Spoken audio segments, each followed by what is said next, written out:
হঠাৎ করেই বদলে গেছে তেল পাম্পের চিত্র। কয়েকদিন আগেও যেখানে ছিল লম্বা লাইন, ভোগান্তি আর অনিশ্চয়তা, সেখানে নেই কোনো চাপ কিংবা তাড়াহুড়া। অভিযোগ উঠেছে একটি অসাধু চক্র পরিকল্পিতভাবে তেলের দাম বাড়াতে সরবরাহ আটকে রেখে বাজারে সংকট তৈরি করে, যার দায় দিয়েছে মধ্যপ্রাচ্য যুদ্ধের উপর। দাম বাড়তেই কিভাবে সংকট কমে যায় সেই প্রশ্ন ভুক্তভোগীদের। তেল নাই হঠাৎ করে এখন দাম বাড়ছে, এখন সব জায়গায় তেল অ্যাভেলেবল। দাম বাড়ার কারণে তাদের লাভ হচ্ছে, যদি কেউ মজুদ রেখে থাকে সেক্ষেত্রে সে লাভবান হয়েছে। তার উদ্দেশ্য ছিল দাম বাড়ানোর, নয়তো তো এরকমটা হওয়ার তো কোনো কথাই প্রশ্নই আসে না। এটা তো বোঝাই যায় যে যারা ধরেন মজুত করে রাখছে ওরা এই আশায় ছিল যে একসময় দাম বাড়বে, আমরা টন প্রতি হোক বা যেই প্রতি হোক আমরা একটা লাভ করব। সরকার চাচ্ছিল যে দামটা না বাড়ে।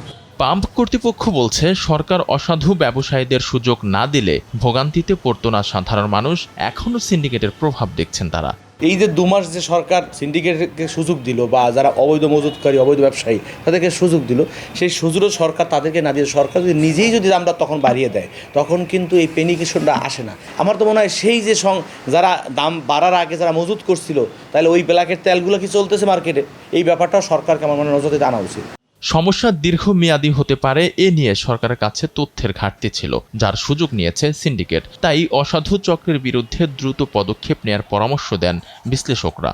কী পরিমাণ তেল আমাদের প্রতিদিনের চাহিদা আর কী পরিমাণ তেল খোলা বাজারে বিক্রি হয়েছে, এটার যদি ডিফারেন্সটা পাওয়া যেত তাহলে বোঝা যেত যে সিন্ডিকেটটা কী পরিমাণ ছিল।